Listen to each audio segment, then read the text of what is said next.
no caso, o João, a pergunta é para o João. Você falou que tem uma índia, Pancararé, chamada Aristeia, participou do cangaço, Felipe Moreno, citou também Pedro Garrincha, que foi quem ajudou Durvalina, levando o remédio, né, para o antiveneno. Contra veneno, como eles chamavam, né? Isso. Pedro Tiririca, aliás. Pedro Tiririca, né? O morador do padre do cônego. Era o Pedro Tiririca, o índio. Era índio também. Então é o seguinte, Paulo Gastão falou que tem muita coisa ainda para ser pesquisada no cangaço. Eu acredito que sim. Um tema interessante seria a participação indígena do cangaço. Eu conheço alguma coisa, mas eu acho que lá, naquela região com os pancararés, os pancararus, os cariris, provavelmente, o Mirandela, deve ter servido muitos índios para as tropas cangaceirescas. Eu acabo de escrever um capítulo chamado Índios Cangaceiros. Está sendo lançado no livro agora chamado Caatingas. Eu estou lá como coautor, de um professor, está fazendo doutorado em Salvador, chamado Juraci Marques. E como eu já tinha muito tempo pesquisando a parte dos índios também, e ele, sabendo do meu envolvimento com o cangaço, ele pediu que eu escrevesse esse capítulo. E o livro está sendo lançado hoje, lá em Paulo Afonso. Então, se alguém tiver, assim, na intenção de conseguir esse livro, me dá uma ligada aí, manda um e-mail que eu te envio esse livro aí. Sobre isso, também quando eu estava construindo a minha pesquisa da dissertação, eu lembro que tinha um livro, se eu não estou enganada, de Antônia Mauri, que vai colocar quando Dadá é estuprada por Corisco, ela passa 8 meses numa tribo indígena, inclusive são duas versões, né? Uma é numa tribo indígena e outra é na casa de uma tia, porque ela é acometida de uma infecção muito grande do crime do estupro, e aí ela fica sendo tratada por esses índios e acaba passando um bom tempo lá. Eu não tenho certeza na ocasião, no momento, mas sei que li esse relato. É verdade, e isso aí aconteceu lá nos Pancararé. A tribo dos Pancararé fica divisa com Paulo Afonso e Glória, e o relato dela é bem interessante, onde ela diz que foram os melhores 8 meses da vida dela no cangaço. Ficou sendo alimentada pelos índios, tomando mel, comendo caça, e o filho, que é o Silvio Bulhões, amigo aqui do Aderbal, diz que nasceu forte, sadio e está aí para contar a história. Ela passou os 8 meses mesmo lá com os índios Pancararé. E depois que teve um menino, ela subiu, achava que não era tribo, mas ainda era. Ela subiu para Macururé, onde de lá retornou pelo lado da Várzea, Juá, por ali para sair. Malhada da Caiçara, Sergipe. Ontem, quando aqui estive, com os companheiros participando, como os companheiros aqui estão participando, desse momento intelectualizado, em matéria assim, vamos dizer, de profundidade, né, de conhecimentos da realidade do cangaço em nossa região, principalmente aqui em Mossoró, não só uma pessoa, né, tomou parte nessa empreitada, vamos dizer assim, rechaçando o ataque de Lampião aqui em Mossoró.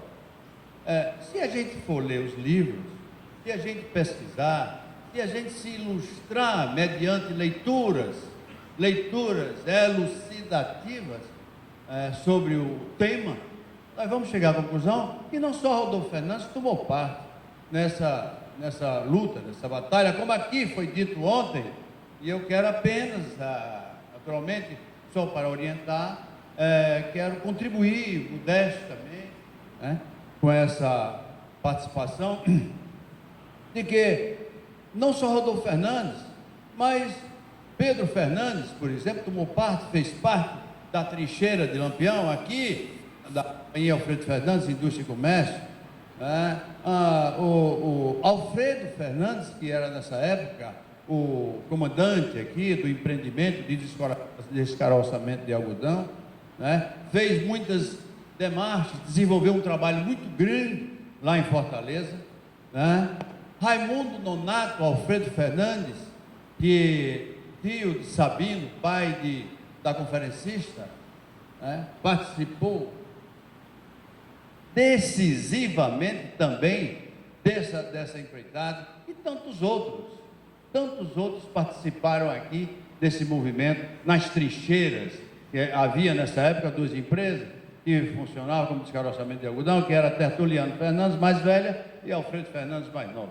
Então, todo esse contingente dessa família que trabalhava, prestava serviço, tanto uma empresa como a outra, esse contingente participou vivamente, não só, vamos dizer assim, o prefeito Rodolfo Fernandes, mas depois desse esclarecimento, eu só apenas para ajudar, para contribuir, naturalmente sem a menor pretensão de coisíssimo nenhum, eu quero me congratular aqui com a mesa na pessoa de minha querida prima, que teve Ilza Fernandes, que teve uma participação brilhante nesta manhã, esclarecendo dúvidas e, naturalmente, nos introduzindo no estudo, abrindo as cortinas para um estudo mais aprofundado do cangaço.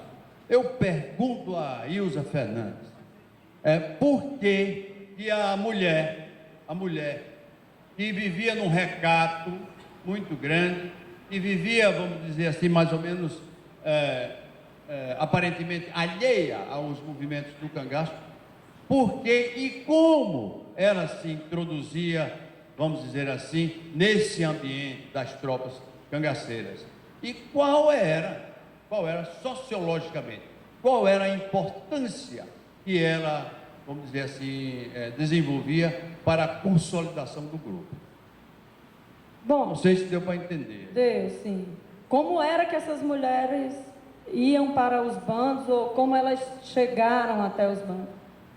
Primeiro assim, depois eu acho que Paulo também, com certeza, tem contribuições sobre isso. As mulheres foram para os bandos por motivos diversos. Por exemplo, Maria Bonita, nas pesquisas que eu busquei, foi a única mulher que foi para o bando por desejo próprio, né? Outras cangaceiras, elas foram praticamente obrigadas, porque não era brincadeira uma mulher ser escolhida por um cangaceiro. Era muito sério isso. Isso significava para algumas, né, na vida delas, que se elas não fossem, a família delas seria eliminada, né? A família delas passava a ser perseguida e elas próprias. Então, quer dizer, muitas mulheres foram para dentro dos bandos porque foram obrigadas mesmo, elas foram as escolhidas e tinham que ir. Maria Bonita, me parece ter sido uma exceção, né? E aqui eu não vou me deter a questões, por exemplo, elas iam muito jovens, mas as mulheres também, em 1930, elas não só iam para os bandos muito jovens, que elas não iam muito jovens, elas iam meninas. Há controvérsias, uns autores dizem que foi aos 11, outros dizem que foi aos 12, outros aos 13. Por exemplo, quando Corisco estupra Dadá, era uma menina. Ou no Código de Honra Sertaneja, as mulheres com 15 anos, que ainda não estavam casadas, esqueci até o termo, que era muito, tá no caritó, encalhada, estava de alguma forma. Então, naquela época, essas mulheres muito jovens, o caminho delas, elas eram criadas para casar e ter filhos, era uma função reprodutora, e nisso eu acho que o cangaço faz um corte na questão da função reprodutora das mulheres, porque os filhos das mulheres cangaceiras não ficavam dentro dos bandos, eles eram dados a outras pessoas, porque a convivência dessas mulheres e dos cangaceiros com crianças não combinava com aquela vida de fuga constante. O choro das crianças podia alertar os macacos e etc. Certo? Então, a ida delas era por diversos motivos. O mais forte era esse de obrigação. Foram escolhidas e tinham que ir, senão pagariam com a vida delas e provavelmente a de familiares. A minha pergunta é para o amigo João. João, eu tive o privilégio de conhecer aquela fantástica Aristeia. O primeiro encontro, logicamente, que eu tive com a Aristeia, eu estava com o grande cordelista Gonzaga de Garanhuns, e quando eu apresento o Gonzaga a Aristeia, a boa tarde de Aristeia foi cantar algumas músicas de cordel para Gonzaga de Garanhuns e, consequentemente, a minha pessoa que estava perto. Eu pergunto a você, Aristeia, ela deixa o cangaço, e logicamente ela não conhece Lampião, pelo menos ela me confessou, ela deixa o cangaço logo após a morte de sua irmã Eleonora. Ela viu a Eleonora morta juntamente com o seu companheiro ou não? Aristeia entrou no bando, a irmã dela já estava, era Eleonora. Existe até uma foto que a gente conhece, uma foto macabra em que está Serra Branca, que era o companheiro dela, Eleonora e tem um outro cangaceiro, então as 3 cabeças. Ela já estava no cangaço, só que a irmã foi primeiro, certo? Ela não viu, depois que a irmã saiu, não viu mais a irmã. Passou uns 3 meses, se encontraram próximo da casa, onde elas nasceram.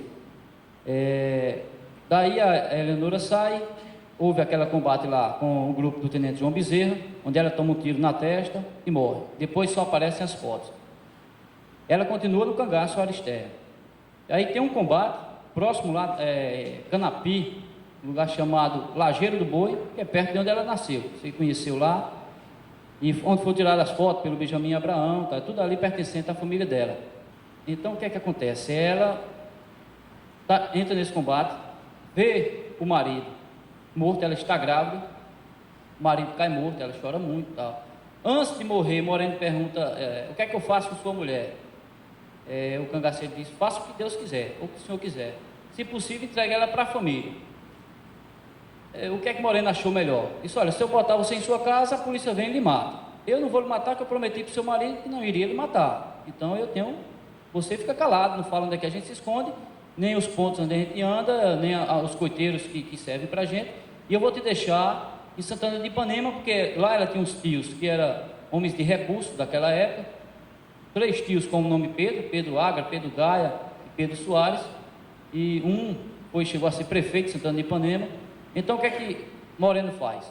Manda um dos cangaceiros dele levar ela até uma proximidade, na pedra d'água ali onde morava aquela Maria Jovina, a cangaceira que eu mostrei nesse instante aqui. Chegou lá, o cangaceiro pegou um rapaz, que era um guia de cego, e não podia ir até na cidade. Disse, você vai lá e leva Aristeia para se entregar à polícia. O rapaz se negou aí, a princípio se negou, o cangaceiro puxou um punhal e disse, ou você vai ou eu lhe mato, eu não posso ir. Aí disse, se você não voltar, fizer alguma coisa com a minha mulher, eu mato aqui o pessoal da sua casa. Então ele se viu na obrigação de deixar a cangaceira lá. Pegou a Aristeia e foi levar na cidade. Quando chegou na cidade, a polícia, ela se entregou a um coronel, a polícia já prendeu a Aristeia e coitado do rapaz, o guia de cego, não tem nada a ver com a história. Um dos rapazes que morava na cidade, que era amigo era primo de Aristeia e conhecia o rapaz, foi lá e falou com o coronel, esse rapaz não tem culpa, ele é um guia de cego, só veio trazer ele aqui. Ela sim, está se entregando, merece estar preso. Então a polícia foi e soltou o rapaz. A Aristeia ficou presa. Durante o tempo que ela ficou no cangaço, nunca chegou a ver Lampião. Era do grupo de Moreno, estava só ali naquela região de Alagoas, Pernambuco, Lampião ali para o lado de Sergipe, não chegou a ver. Quando ela está presa, justamente, houve a morte do Lampião Maria Bonita, as cabeças chegam lá, Santana de Ipanema, e da grade da cela lá, ela ouviu um foguetório lá, ela saiu para ver o que era, tá os caras tirando, os soldados tirando as cabeças de dentro das latas com querosene para mostrar à população. Foi a única vez que ela viu o Lampião. A irmã dela, antes de morrer, deixou um filho. O filho foi criado por um padre chamado Demuriez. E esse filho morreu, já tem uns 20 anos que ele morreu. Aí a Aristeia vai, tem um filho, volta para casa de umas tias, o tio dela vai lá e solta ela, é politicamente bem relacionado, ela volta para casa de umas tias, tem um filho, deixa o filho com 3 tias que ela tem lá e volta para o capiá da igrejinha. O tenente Diz, ó, não vá mais para o cangaço, que aí ninguém mexe com você. Ela disse, mas não tem mais cangaço, o Lampião morreu. Tal. Então ela volta e ficou esse tempo todo sem dar entrevista, até o dia em que eu conheci o filho e fiz esse trabalho com ela. Eu tenho 2 questionamentos para fazer, um a João e outro a Ilza. A Ilza perguntaria a ela se as mulheres também usavam armas de fogo ou eram simplesmente amantes ou companheiras dos cangaceiros. A João, eu gostaria de saber se, na sua opinião, Virgulino foi transformado em bandido pela sociedade ou não? Bom, primeiro, a ideia de guerreira que eu vou trabalhar, eu já coloquei que não é essa de só ser guerreira porque utilizou armas de fogo ou armas brancas. Embora, né, muitas mulheres cangaceiras, e aí a gente tem a presença de Dadá, né, que vai ser reconhecida como uma das cangaceiras mais valentes, né, dos bandos. Dadá era boa com punhais, com armas de fogo, né, sabia também ser sagaz e ser violenta, tanto quanto ser humana e como ser, eu não diria frágil. Você não vê essa ideia dessa construção dessa mulher frágil em Dadá. Em todo o transcurso da vida de Dadá, você não vê isso, né? Porque a mulher que reage de um estupro, a forma como ela reage, e ela refaz a vida como ela refaz, para se ter ideia, Dadá defende Corisco até a morte de Corisco. Corisco morre, Dadá fica com uma perna atingida na defesa a Corisco, e alguns dias ela decepa a perna, como a gente vai ver Dadá aqui numa cadeira de rodas, e ela refaz toda a vida. Então a ideia de guerreira, e não só Dadá, outras mulheres cangaceiras, né, vão fazer uso de armas de fogo e de armas brancas. Apenas a ideia de guerreira que eu vou trabalhar não é pautada unicamente nessa mulher que utiliza armas de fogo ou armas brancas, né? É nessa mulher que luta pelos seus sonhos, que é capaz de juntar os cacos, a simbologia de juntar os ossos aqui tinha essa relação. Acho que é isso aí. Essa é uma pergunta que me fazem sempre, eu tenho fugido muito dela. Por quê? Quando eu comecei a estudar cangaço, tem alguns livros que eu vi que eu achava que eram tendenciosos. E está lá que Lampião, herói e tal. Um livro, uma leitura que eu achei assim, tendenciosa, que eu não queria tomar parte. Outros, bota Lampião, bandido. Você vê que a pessoa, quando terminava lá, a pessoa era família de algum policial. Era um livro tendencioso. E o lado que eu levei, quando eu comecei a fazer da minha palestra aqui, foi o seguinte: eu vou pesquisar o teor histórico. O que é que aconteceu? Se matou, vai estar lá. Se roubou, vai estar lá. Eu vou registrar o que aconteceu. Se alguém quiser, algum leitor, fazer um julgamento, que julga. Agora, assim, eu não gosto de entrar nesse assunto, se é bandido ou se é herói. Então, antes de tudo, eu acho que a história que nós devemos registrar, e registrar com sabedoria, e para que as gerações vindouras tenham, no mínimo, aí, algo que se aproxime à realidade do que foi passado naquela época. Queria fazer uma pergunta para o professor. Uma pergunta não, comentar só a gente com uma conversa com o Bulhões, com o filho do Corisco. Você falou aí do relacionamento entre Dadá e Corisco. Ele falou para a gente, até com os olhos cheios d'água, que a mãe dele teve medo de Corisco uma única vez na vida. Que foi quando ele foi fazer a vingança lá na Fazenda Patos, no qual ele cortou a cabeça da família que estava lá, né? E na hora que ele mandou chamar as crianças para cortar a cabeça das crianças também, a Dadá pegou o parabelo e ficou entre ele e as crianças e apontou a arma para ele. Ela disse que se tremia tanto, que nunca tinha visto tanto ódio nos olhos de Corisco. mas que ela tinha certeza absoluta que o homem que ela amava não ia fazer nada contra ela. E ela disse que nessa hora disse que nessa hora os outros cangaceiros que estavam presentes ficaram olhando um para o outro sem saber que reação tomar. Se defendia o chefe, se obedecia a ordem dele, ou se fazia o que Dadá estava pedindo, para poupar a vida das crianças, né? Então, em relação ao relacionamento deles, é isso. E queria dizer também que, em relação ao que você falou, que a única mulher que entrou para o cangaço porque quis, foi Maria Bonita. Eu tenho dúvidas em relação a isso, inclusive de algumas que eu conheci. Eu acho até que para muitas delas, entrar para o cangaço era uma forma de ascender socialmente, porque na ilusão deles, né, aquilo ia ser uma vida melhor, de andanças, de dinheiro, de ouro, embora um dinheiro e um ouro ilusório, porque, na minha opinião, o dinheiro que Lampião tinha era ilusório. Ele podia usar isso aonde? Se ele vivia no meio do mato. Então eu acredito que para muitas delas a entrada para o bando foi de livre e espontânea vontade, embora depois elas tenham dito o contrário, que foram por conta de ameaças, esse tipo de coisa. A pessoa, assim, de Aderbal como pesquisador é fantástico, porque ele busca, inclusive, questões que estão no meu livro, que ele já leu e ele sabe disso.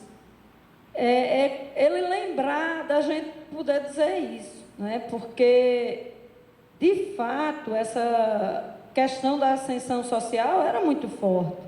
Como hoje é muito forte para essas meninas quando se envolvem com bandidos nas favelas. Vai dizer que a ascensão social de uma mulher que mora no meio, não obrigatoriamente numa favela, mas que convive no meio de bandidos, a gente sabe que os bandidos não estão todos só dentro das favelas, não é verdade, gente? Nós não estamos aqui para citar e etc. e tal, mas nós sabemos. Então, é ascensão social num grupo. E no meio sertanejo, os cangaceiros, eles eram vistos pelos sertanejos, inclusive como homens que iam em busca de uma ascensão social, né? Nos saques eles traziam joias, né? Caras, como isso me parece que é um certo consenso entre pesquisadores, de que eles iam buscar e eles tinham joias, eles eram homens que adquiriam um certo poder aquisitivo. Durante um período do cangaço, a ascensão, os cangaceiros, uma boa parte deles tinham, sim, ascensão social. E essas mulheres acabavam tendo isso. E essa declaração que você coloca sobre Dadá, só me reafirma a necessidade de você ser um dos próximos entrevistados para as minhas próximas pesquisas, porque tem informações demais, como um pesquisador sério que né, e com inúmeros trabalhos também construídos nessa área, através das gravações que Aderbal apresenta para a gente em todo o Fórum do Cangaço, desde que eu conheço, que Aderbal vem trazendo muitas informações, base de pesquisas e de construções que ele vai montando. Então, eu só agradeço você brilhantemente trazer esses dados para a gente aqui. Bom dia a todos e a todas. Eu sou Pereira de Cajazeiras, na Paraíba. Eu não tenho aqui uma pergunta, mas eu quero dizer da minha satisfação de estar aqui em Mossoró, assistindo, né, o 10º Fórum do Cangaço, e parabenizar aos organizadores que participaram direto ou indiretamente pelo sucesso desse congresso, aprendendo também muitas coisas interessantes a respeito da participação da mulher no cangaço. Então, eu quero parabenizar aos dois pela brilhante palestra que fizeram e levar para a Paraíba a imagem de um congresso maravilhoso que eu assisti. Será que esse movimento do cangaço, ele não mudou de nome? Como você disse que ainda tem muito a pesquisar e que o futuro, muita coisa vai aparecer. Por exemplo, Fernandinho Beiramar não seria um Lampião atual? Essa é a minha pergunta. Eu acredito que não, porque épocas diferentes, condutas diferentes, os meios, por exemplo, de comunicação, outros, a própria filosofia do sertanejo, na pessoa de Lampião, e Fernandinho Beiramar, homem citadino, mesmo que muito ligado ao morro, mas eu não faria, vou lhe dizer como eu definiria num exemplo clássico para mim. Eu não sou da escola que diz que o Cabeleira e Lucas da Feira foram cangaceiros. Eu já estou começando a acreditar numa crônica que li do colega Honório, que ele também não considera Jesuíno Brilhante cangaceiro. Vejo então que nós estamos já dentro de um espaço não de discriminar, mas de selecionar e caracterizar de fato aqueles que realmente merecem a característica, a denominação de ter sido um dia cangaceiros. Queria tecer um comentário e fazer uma pergunta. Primeiro, parabenizar a SBEC pelos palestrantes desse ano. O trabalho de João mostrou bem aí a responsabilidade que ele teve, está tendo. E Ilza, né, um brilhante trabalho que eu já li, não me canso de parabenizar a pesquisa que ela fez. E a SBEC, com todas as dificuldades que ela enfrenta, conseguir aglutinar um número de pessoas. Eu digo, vocês podem até estar estranhando, o Lemuel está achando bom o número de pessoas aqui. Olha, para as dificuldades que a SBEC enfrenta para organizar um evento desse, nós estamos fechando hoje um sucesso absoluto. Quando Ilza coloca essa questão, a preocupação dela, quando nós nos deparamos com algumas obras sobre o preconceito, a discriminação em relação aos cangaceiros, chamando-os de negro, nojento, outros adjetivos, realmente isso preocupa. E nós observamos isso, Ilza, claramente em muitas obras dos chamados monstros sagrados da literatura do cangaço, né? E sabiamente Ilza colocou aí, é preciso combater esse tipo de preconceito. Que tenhamos uma posição em relação ao cangaceiro como bandido, ou não, mas acima de tudo respeito ao ser humano. O fato de você ter cometido crime, né, dentro de um meio social como era o sertão nas décadas de 20 e 30, isso não nos dá o direito de classificá-los como negros cebosos, bichos do mato, ou outras formas de classificar o cangaceiro ou a cangaceira.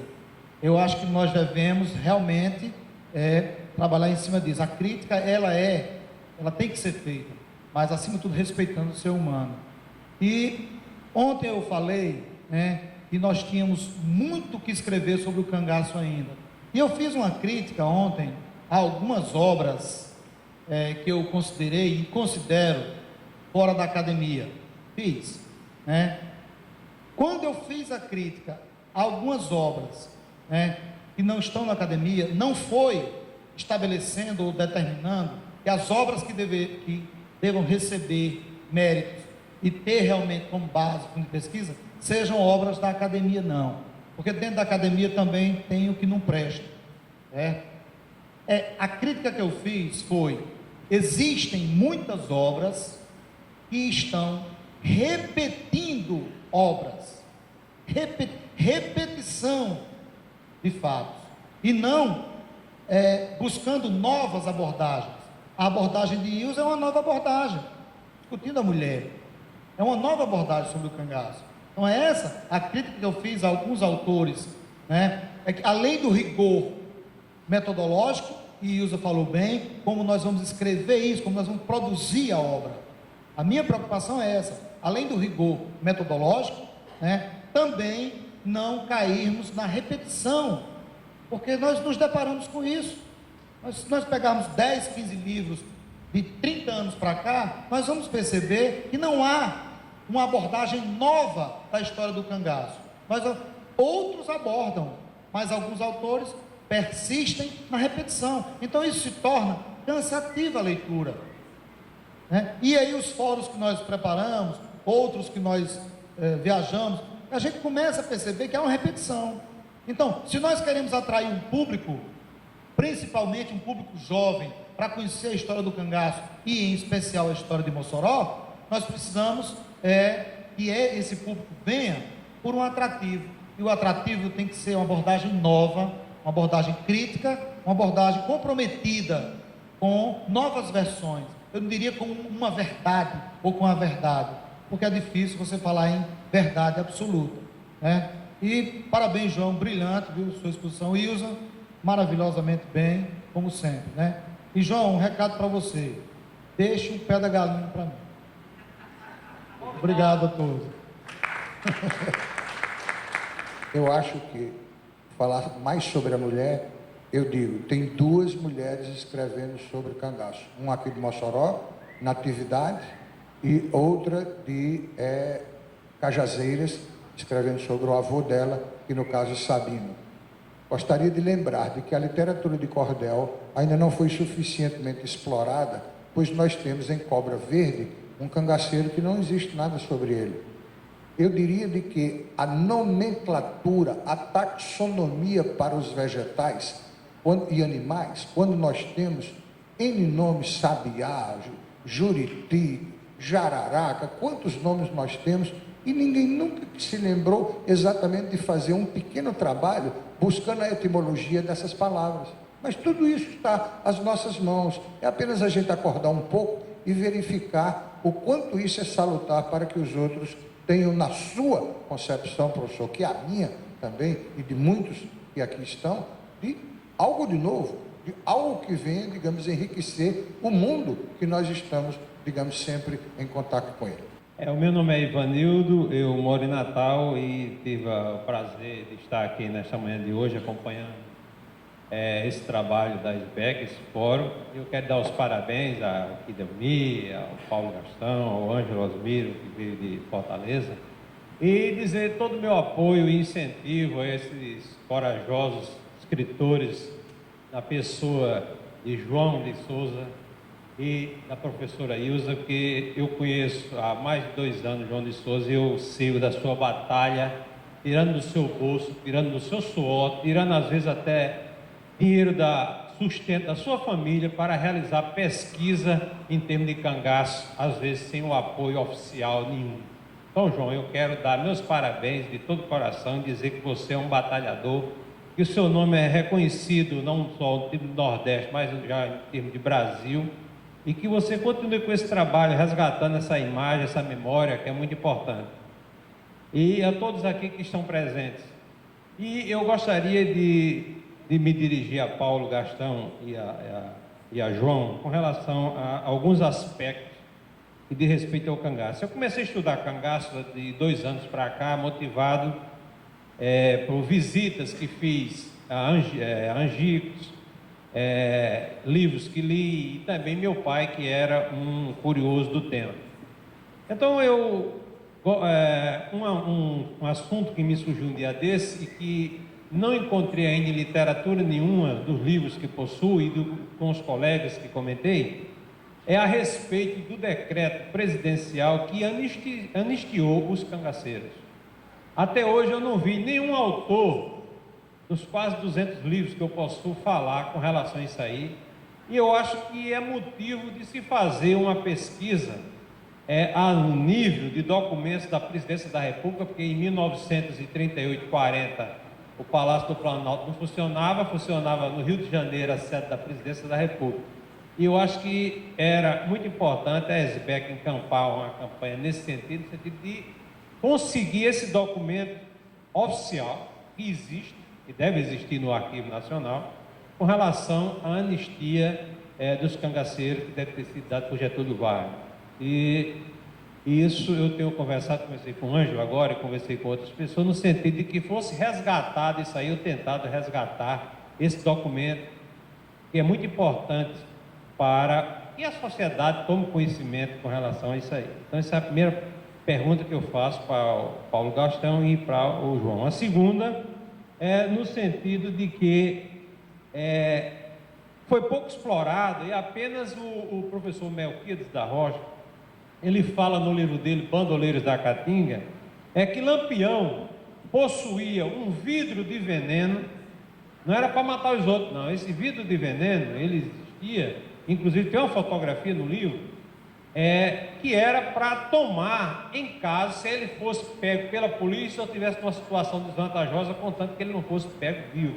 Poucos autores escreveram sobre isso, quase ninguém escreveu, apenas o Melquiades da Rocha traz esse vidro sendo sustentado pelo professor Lages Filho, legista lá de Alagoas.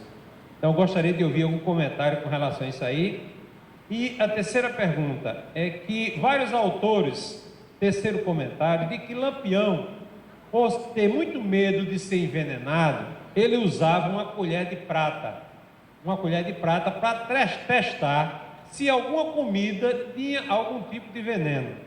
Então, na comunidade Orkut, eu lancei essa curiosidade sobre a colher de prata, identificar a presença do cianeto de potássio ou cianureto de potássio, porque a colher de prata é utilizada, ou seja, a prata reagindo com esses elementos químicos, ela oxida e muda de coloração. Então, eu lancei isso aí na comunidade Orkut como uma curiosidade, na comunidade Lampião, o Rei do Sertão, que tem 5.000 e poucos adeptos. E a resposta que eu recebi de Belém do Pará, do colega Gesiel, que ele tinha consultado um pesquisador de química, certo? E que realmente é verdadeiro, ou seja, está quimicamente comprovado de que a prata, ou seja, o elemento prata, ela reage e quando em contato com o elemento, com o veneno, cianeto ou cianureto de potássio. Então, isso aí não se trata de uma coisa abstrata, de mais uma fantasia criada por Lampião, sobre o mito Lampião, de que realmente essa colher de prata existia e de que realmente havia possibilidade de detectar a presença de veneno. Então, eu gostaria de ouvir dos dois a respeito dessas três perguntas que alguns colegas, eu acho que uns já têm conhecimento e outros não, e quero agradecer antecipadamente a esse evento e a presença dos colegas e dizer que estarei à disposição também. Nós é que agradecemos pela sua participação. Essa sua colocação ela esteve dentro das minhas curiosidades e admito de que a sociedade de 93, quando ela foi fundada, 94, 95, aproximadamente, eu já me dirigia à Biblioteca Nacional no Rio de Janeiro, principalmente no departamento de obras raras, porque eu achava que este documento da anistia deveria estar realmente naquele centro e não na biblioteca como um todo. Se era, digamos, um documento de períodos anteriores, consequentemente o melhor seria tornar na linguagem comum de que fosse isso um documento raro, não exatamente uma obra, mas um documento raro. E a pesquisa foi feita e a biblioteca nos informa que não foi encontrado. A sistemática de pesquisa, não posso determinar como que ela foi conduzida, mas de que ficamos nós também agora, para deixar com todos vocês, se ele nos solicita, eu solicito, quando vocês já leram que os 50 contos que o governo da Bahia oferecia para quem prendesse ou matasse Lampião, o homem que se diz matador de Lampião, ele foi atrás daqueles 50 contos, eu ainda não vi isso em canto nenhum. Muito obrigado, João. Seguindo aí a parte da prata, curiosamente, eu tenho uma colher, foi do Cangaceiro Esperança. Ele se entregou, matou um companheiro, foi se entregar à polícia, e lá preso, ele pediu um sobrinho, que hoje está um senhor de 85 anos, que ele fosse perto de uma árvore que era próxima à casa dele, desenterrar um material que tinha lá, que ele tinha deixado para entregar ao pai. O menino foi lá e não conseguiu encontrar. Já velho agora, caçando um preal, o preal passou lá, entrou numa macambira e disse, como é que pode ter desaparecido? Foi lá, puxou a macambira e tem uma lajota. E tirou a lajota e estava a colher de prata, algumas moedas e 160 cartuchos. Cartucho ele vendeu lá para o prefeito de Canudos. A colher de prata ele me presenteou. Aí é um registro, é um fato que eles usavam, né? Então, vários livros comentam de que a prata, em contato com o veneno, ela muda de cor. Então, seria para que eles, numa água, uma bebida, uma alimentação, a prata tocando no veneno escurecesse e aí livrasse eles de serem envenenados. Essa colher está lá, se alguém quiser mais alguma coisa. Inclusive eu cheguei em casa, olhando com a lupa direitinho, tinha uma letra M lá, e eu liguei para o sobrinho, tem um M aqui. Ele disse, não, porque o nome dele era Mamé. E realmente é. Depois eu consegui a documentação do ex-cangaceiro, eu estou até com cópias em casa. Convidar o nosso Patativa de Mossoró, Antônio Francisco Teixeira de Melo. Ela é Manuel, não quer mais. Cadê? Para que... Antônio Francisco. Para que Antônio Francisco... Aí cá tinha uma colher de metal, nós comemos ela. Antônio Francisco, feche nosso fórum, mas quem não conhece Antônio Francisco vai conhecer agora, e quem conhece vai continuar se deliciando com o ataque de Mossoró ao bando de Lampião. Eu sou igual a Paulo, quando eu comecei a ler sobre Lampião, o medo meu era fazer de Lampião um herói ou bandido, e ficar no meio. Eu gostei muito, toda vez eu dizia, pô, não escrevo com medo. Mas um dia eu ia passando aqui e me levaram a força para Natal, esse pirueiro fica aqui, e eu fiquei me lembrando, se Lampião chegasse hoje em Mossoró, esse pirueiro acabava com ele logo. Não precisava nem de combatente. E eu fiz assim, nos dias que eu não consigo escrever nenhuma linha, eu visto a minha camisa e vou pro bar de Deinha, joga a dama e palestrar com meu amigo Lulinha. Lulinha dá de olé na cartilha do saber, sabe história de Trancoso pra dar, trocar e vender. Duvido eu voltar do bar sem nada para escrever. E foi ele quem me disse que tinha achado um caderno que tinha a data marcada muito antes do inverno sobre um evento que houve em um dos palcos do inferno. Um evento musical chamado Canta Vem Vem, que busca prestigiar os valores que eles têm, dando prêmios e mais prêmios para as almas que cantam bem. Lampião foi o primeiro cantando Mulher Rendeira, o segundo Cão Sem Dedo, o inventor da soqueira que ganhou cantando a música Bagaço de Fim de Feira. Cão Sem Dedo recebeu de Caim um violão, gravou um CD pirata sem gastar nem um tostão e saiu como os poetas, vendendo de mão em mão. A Lampião eles deram um passe para viajar por todo o canto do inferno, mas se quisesse arriscar, podia vir para o Nordeste, tomar cachaça e brincar. Lampião disse, eu vou, o Nordeste é meu xodó, eu vou rever o sertão e dar lá naquele pó um abraço em Candeeiro e um susto em Mossoró. Mas Marcilon, quando soube dos planos de Lampião, correu desculpado, não faça besteira não, trocar essa paz daqui nas estradas do sertão, esqueça de Mossoró, por favor, você não vá, a gente vê o perigo daquelas bandas de lá pelos semblantes das almas que vêm correndo para cá.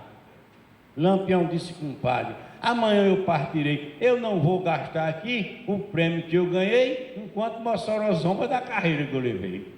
Quando Lampião calou-se, o inferno estremeceu, quando parou de tremer, Lampião apareceu no Vale do Apudi com todo o cangaço seu. Quando saíram do mato, o bando foi assaltado. Deram uns tabefes em cochete, Lampião foi empurrado, Cacheado apanhou tanto que perdeu o cacheado. Passaram por Caraúbas, no outro dia, bem cedo, disfarçados de peões, todos tremendo de medo que por trás de alguma rocha alguém apertasse o dedo. Perto de governador, Lampião foi convidado por um grupo dos sem terra para comer um bode assado, um reprodutor de raça que o Inca tinha dado. Já perto de Mossoró, um carro na contramão passou tão perto do bando que botou 8 no chão e partiu em 3 pedaços o chapéu de Lampião. Depois daquilo, Maria disse, olhando Lampião, nesses 3/4 de século, mudaram a cor do sertão, por favor, vamos embora, deixe Mossoró de mão. Lampião disse, Maria, eu vou nem que seja só, nem que eu perca o outro olho e apanhe de fazer dó, só vou voltar quando eu me vingar de Mossoró. Quem quiser ficar, que fique perdidos nesse vegel, eu vou entrar pelo bairro do Alto de São Manel e descer cortando gente até passar no quartel. E entraram na cidade à 1 da madrugada, na hora que o Carnaília dava a primeira pancada, botando todo o cangaço no ritmo da batucada. Jararaca quis correr, mas quando viu o Lampião agarrado com Maria, marcando passo no chão, entrou no meio do frevo cantando carrinho de mão. Asa Branca e Beija-Flor, atrás do carro de som, dizia para mergulhar: eu queria ver Macilon dentro de um chapudo desse, não cantasse bom, bom, bom. E o preto ia dançando, olhando para o firmamento, sem querer o pobre entrou no cordão de isolamento, mas deram tanto no pobre que o preto ficou cinzento. Quando o dia amanheceu, estavam no rabicó, e para tirar a ressaca e um pouco também do pó, 9 deles mergulharam no Ei-Rio Mossoró.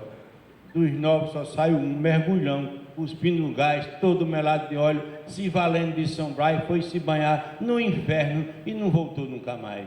Lampião desceu a ponte, dizendo para os companheiros: o Nordeste já prestou, já foi bom para cangaceiros, quando o bando foi cercado por 32 pirueiros.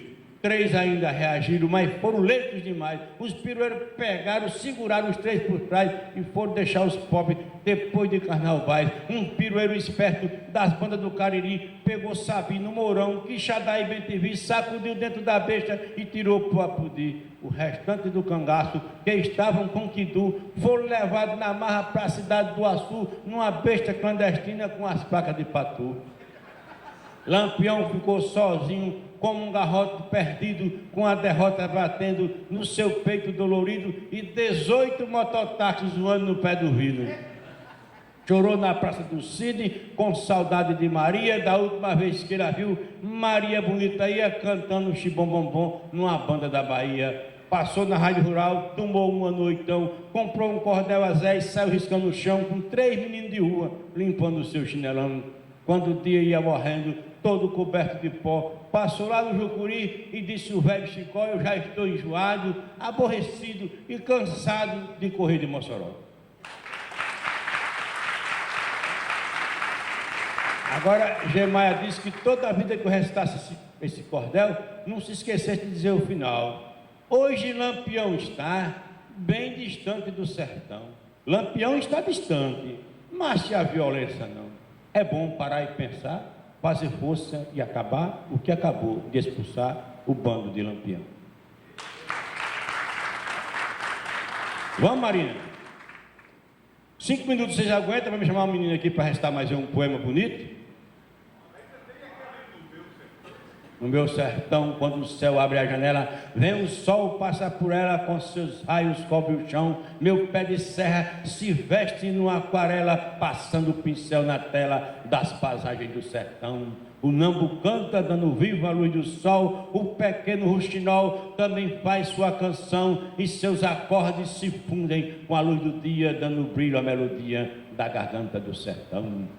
Um camponês se levanta para assistir o bailar de um colibri sob a flor do algodão, e o sabiá abre o bico nessa hora, compondo a trilha sonora do cinema do sertão.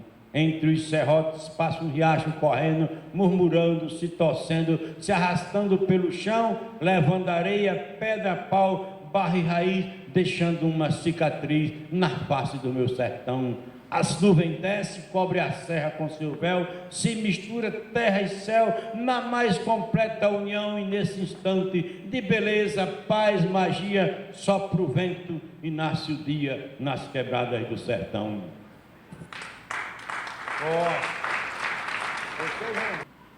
Cansado de ler jornais, fui me deitar descontente, pensando em tudo que li, adormeci lentamente e sonhei que eu acordava num planeta diferente.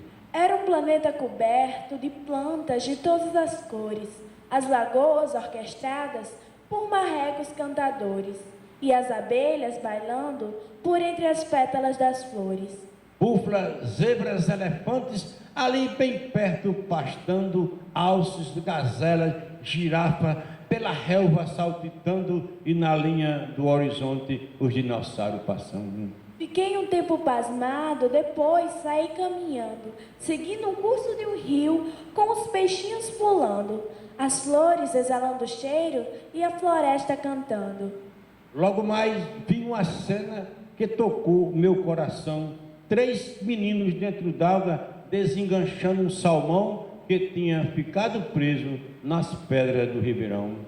Tiraram o peixe para fora, cada qual mais contente. Um deles passou a mão no peixe suavemente e depois o colocaram dentro d'água novamente. Depois eu parei para ver, perto de uma predeira, 4 homens construindo de pedra uma cadeira. Eu perguntei a um deles, por que não faz de madeira?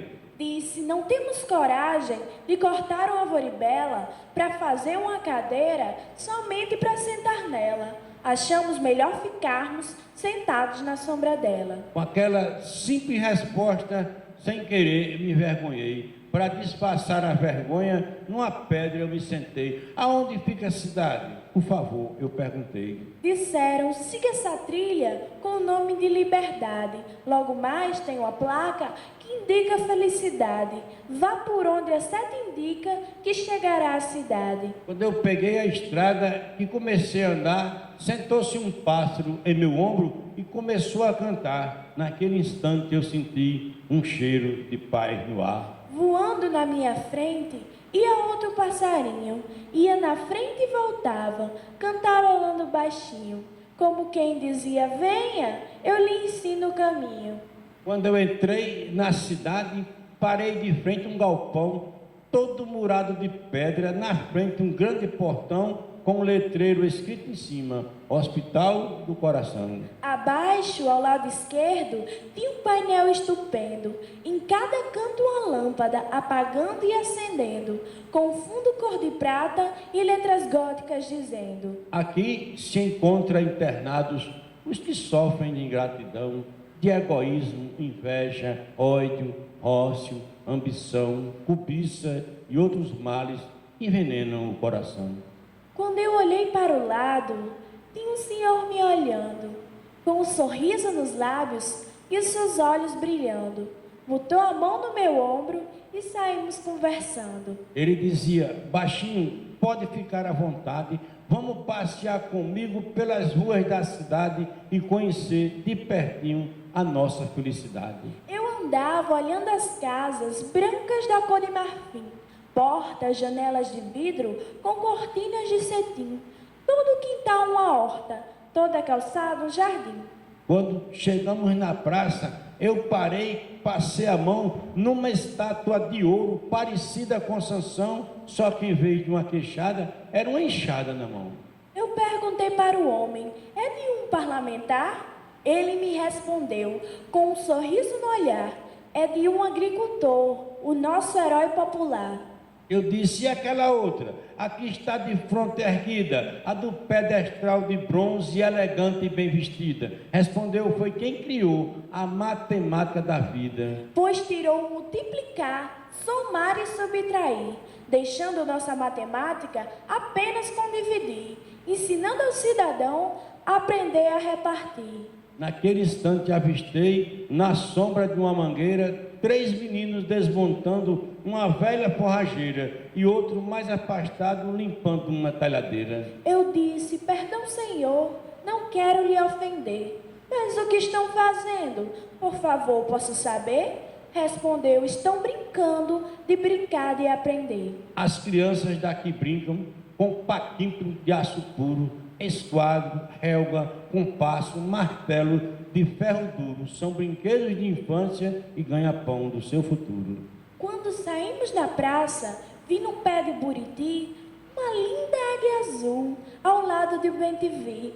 Eu perguntei, onde fica o zoológico daqui? Respondeu, não temos jaulas nem gaiolas na cidade. Aqui animais e pássaros convivem com a liberdade. Para nós é mais barato criá-los fora da grade. Eu disse, no meu planeta, se um pássaro cantar bem, vai morrer por trás das grades, sem ter matado ninguém, e cantar para seus algozes a troco d'água e xerém. O meu planeta, senhor, do seu é bem diferente. No meu, pai vai a um shopping, leva seu filho inocente, compra armas de brinquedo e dá ele de presente. Aqui nesse planeta, o agricultor tem nome. No planeta onde eu moro, esse pobre passa fome. Lavra a terra, planta e colhe, e muitas vezes nem come. Lá a gente mata um alce, tira as vísceras do coitado, depois enche ele de pano, deixa o alce empalhado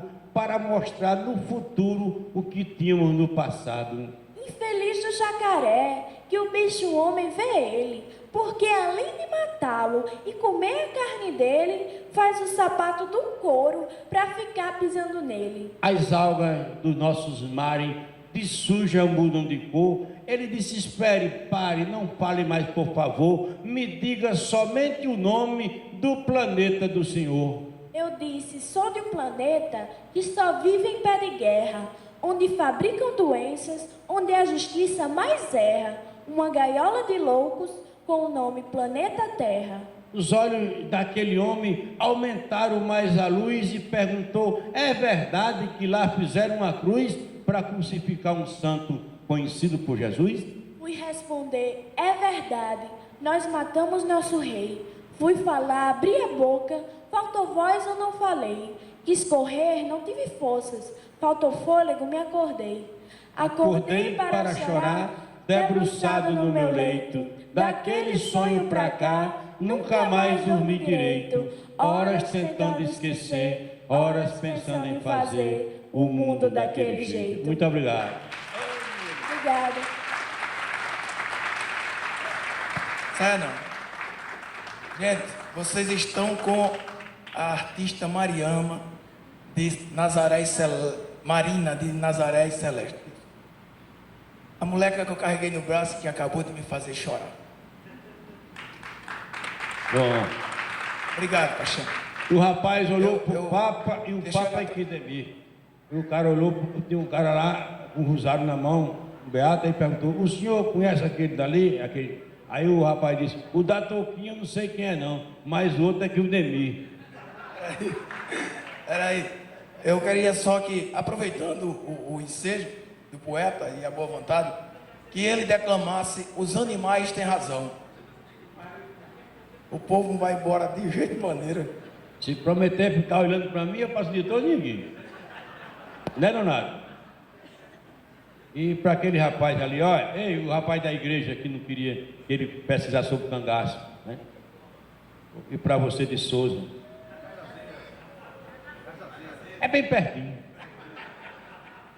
Eu vinha de Canindé com sono e muito cansado. Quando eu vi perto da estrada um juazeiro copado, subi, armei minha rede e fiquei ali deitado. Como a noite estava linda, procurei ver o cruzeiro, mas cansado como estava, peguei no sono ligeiro, só acordei com os gritos debaixo do juazeiro. Quando eu olhei para baixo, eu vi um porco falando, um cachorro e uma cobra, e um burro reclamando, um rato e um morcego e uma vaca escutando.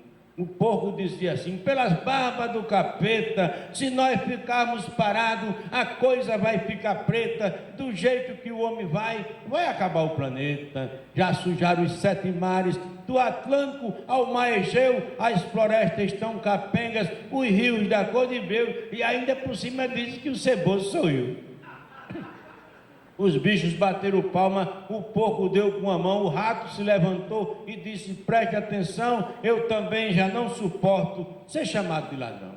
O homem sim, mente e rouba, vende a honra e compra o nome, nós só pegamos a sobra daquilo que ele come e somente o necessário para saciar nossa fome. Grito, palmas e assovios ecoaram na floresta. A vaca se levantou e disse franzindo da testa: eu convivo com o homem, mas sei que ele não presta. É um mal agradecido, orgulhoso, inconsciente, é doido, se faz de cego, não sente o que a gente sente, e quando nasce é tomando a pulso o leite da gente. Entre gritos e aplausos, a cobra se levantou, ficou na ponta do rabo e disse: também eu sou perseguida pelo homem, para todo canto que vou. Para vocês o homem é ruim, mas para nós ele é cruel. Mata a cobra, tira o couro, come a carne, estoura o fel, descarregam todo o óleo em cima da cascavel. É certo que eu tenho um veneno, mas nunca fiz um canhão. E entre mim e o homem há uma contradição: o meu veneno é na presa, o dele é no coração. Entre os venenos do homem, o meu se perde na sobra. Numa guerra o homem mata centenas, numa manobra ainda tem besta que diz: eu tenho medo de cobra. A cobra ainda quis falar, mas de repente o esturro é que o rato pulando pisou no rabo do burro e o burro partiu para cima do rato para dar um murro. Mas o morcego, notando que ia acabar a paz, pulou na frente do burro e disse: calma, rapaz, baixa a guarda, abra o casco, não faça o que o homem faz. O burro pediu desculpa e disse: muito obrigado, me perdoe se fui grosseiro, é que eu ando estressado de tanto apanhar do homem sem nunca ter revidado. O rato disse: seu burro, você sofre porque quer, tem força por 4 homens, da carroça ao chofé, sabe da coisa, se morder, só apanha se quiser. O burro disse: eu sei que sou melhor do que ele, mas se eu morder o homem ou se eu der um coice dele, é mesmo que eu estou trocando o meu juiz no dele. Os bichos todos gritaram: burro, burro, muito bem. O burro disse: obrigado, mas aqui ainda tem o cachorro e o morcego que querem falar também. O cachorro disse: amigos, todos vocês têm razão. O homem é um quase nada rodando na contramão, um quebra-cabeça humano, sem prumo e sem direção. Eu nunca vou entender porque o homem é assim, se odeiam, fazem guerra e tudo quanto é ruim, e a vacina da raiva, em vez deles, dão em mim. Os bichos se levantaram, gritaram: vai em frente, mas o cachorro parou e disse: obrigado, gente, mas tem ainda o morcego para dizer o que ele sente. O morcego abriu as asas, deu uma grande risada e disse: eu sou o único que não posso dizer nada, porque o homem para nós tem sido até camarada. Constrói castelos enormes, com torres, sino e altar, põe cerâmica e azulejo e dão para a gente morar, e deixam milhares deles nas ruas sem ter um lar. O morcego bateu asas, se perdeu na escuridão, o rato pediu a vez, mas não ouvi nada não. Peguei no sono e perdi o fim da reunião. Quando o dia amanheceu, eu desci do meu puleiro, procurei os animais, não vi mais nenhum roteiro, vi somente umas pegadas debaixo do juazeiro. Eu disse, olhando as pegadas, se esta reunião tivesse sido por nós, estava coberto o chão de piúba de cigarro, guardanapo e papelão. Botei a maca nas costas e tirei, cortando o vento, tirei a viagem toda, sem tirar do pensamento os 7 bichos zombando do nosso comportamento. Hoje, quando eu vejo na rua um rato morto no chão, um burro mulupiado, um homem com um facão agredindo a natureza, eu tenho plena certeza, os bichos tinham razão.